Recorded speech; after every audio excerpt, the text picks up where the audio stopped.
Hey everyone, it's your boy, the Shadow Signal. I want to talk about today why Gen Z romanticizes the 90s. I see it everywhere. You see the Nirvana shirts and the Smashing Pumpkin shirts. You hear people listening to that kind of music again. Bands like Limp Bizkit have relevancy and they haven't had that in like 15 years or even 20 years. And you see it in different aspects too. Like TV shows like Friends is massively popular again, and, as a millennial, I have a lot of positive things to say about Gen Z. Don't get it twisted. I think they're a fantastic generation. I mean, no generation is flawless, including the millennials, but I like that Gen Z is changing how people like view the workplace. They care about balance. They don't think you should become just a corporate shill or a slave to corporate America. They are fighting for greater acceptance of people. And I just love how they're pushing back on boomers. I don't feel the millennials did that very much at all. What I really find interesting, though, about Gen Z, beyond all that, is how they have this deep nostalgia for the 1990s, despite not having lived through it. And I think a lot of that has to do with the fact that Gen Z sees the 90s as more of a simpler, more authentic time before the dominance of the internet and smartphones. So I think this nostalgia is fueled by two major factors. Firstly, the evolution of the internet and technology. It's so easy to access past media. You go on Netflix, everything is there from the 1970s, 80s, 90s, really like whatever you want. And you just didn't see that in the 90s. If you really wanted a specific movie or TV show and it was a little bit esoteric, a little bit hard to find, you had to either go on a hunt or just accept the fact that you weren't going to be able to watch it. And I think the other thing is that they're longing for a different way of life, one with greater human connection, more spontaneity, and just fewer distractions. Like, I feel that everyone is addicted to their phone pretty much, that we live in this bubble where we're just looking into a computer screen on the go. People have this like unrealistic expectation that if they message someone, they should get an almost instantaneous response. That it's something that if you haven't responded to someone in like 30 minutes and they're in your inner circle, they'll start wondering if they need to file a missing persons report, it feels like sometimes. And back in the 90s, people didn't have cell phones or they were quite rare. And the ones that did exist, they weren't anything special. So, if you wanted to call a friend, you had to call the landline, wait for 5 or 6 rings. If they didn't pick up, you get their voicemail. You leave a message, you're not going to get a response, maybe even for a couple days. So, it's this idea that everything is not like fast food. It's not instant gratification. We didn't live in that world back then. I think some of that is real, and I think some of it is romanticized for sure. I don't think there's like a singular truth here. But going back to what I was saying about media and culture, back in the day, you had VHS tapes, CDs, DVDs. You could only find so much. With everything being accessible on YouTube, Netflix, Spotify, everyone's binging shows now, right? So it isn't like you had to tune into a particular show like you had to in the 1990s.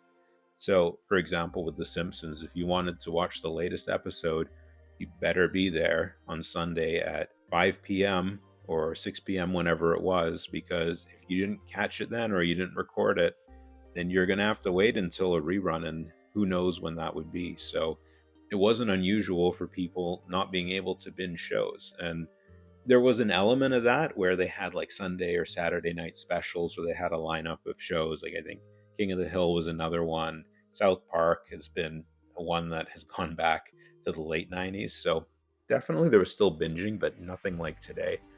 And Netflix, they have like all the seasons of Friends, and some people just burn through them in a week. It's insane.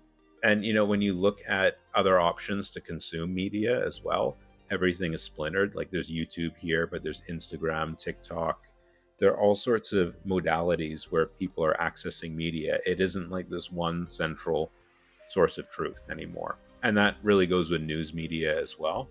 So it's interesting because some people would think that that's a good thing, that it's splintered, that it allows for more voices and allows for more independent journalists and content creators. And I think in a lot of ways that's true, and it's really refreshing. And I don't necessarily think that people in the Gen Z group that love the 90s can really appreciate that because they didn't live through it. How could they appreciate it? And I think like another thing is that people are just being bombarded by the algorithm. So if they watch a little bit of 90s media, it's just going to come back in constant rotation. So, if you watch a playlist of 90s rock tunes or rap like Tupac and Biggie, you're just going to get hit with those tracks and similar types of artists. And it kind of becomes a self fulfilling prophecy that way. And I also think that the documentation aspect is a huge thing, that it feels like most of the generation that's growing up now documents their lives and they can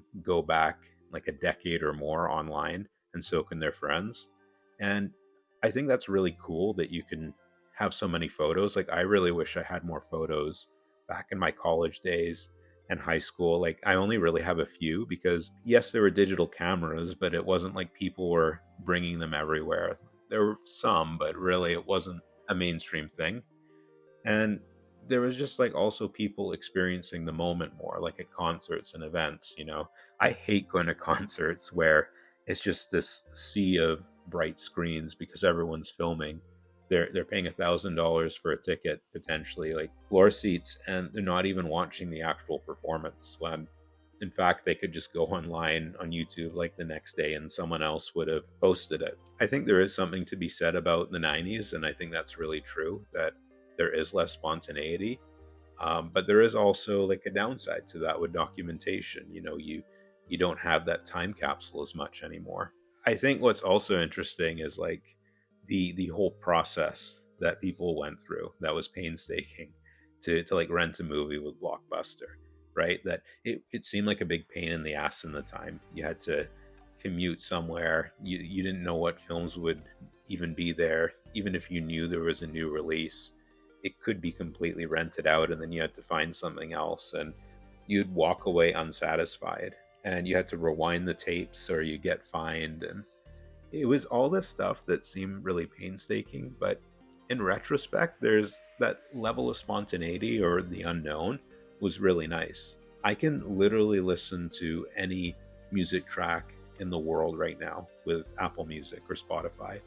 I can watch pretty much any TV show with a few streaming subscriptions. Now, I don't really dive into that too much, and we'll get into that in another video where I talk about how these are poisons for the mind and really like a drug to inoculate us into a total state of zombification, like where we are just looking at screens and not thinking anymore, and we just become pure consumers. I think there is something to be said about that, but people were glued to the TV too. I mean, it wasn't as bad because it was just one source, but I think some people forget that video games still existed there. So, in that regard, I feel like it's true, but they're glossing over some really key points there. Another thing was that there were more subcultures. Like, I feel what's really cool now is that it's more of a blend, but there is also something to be said about like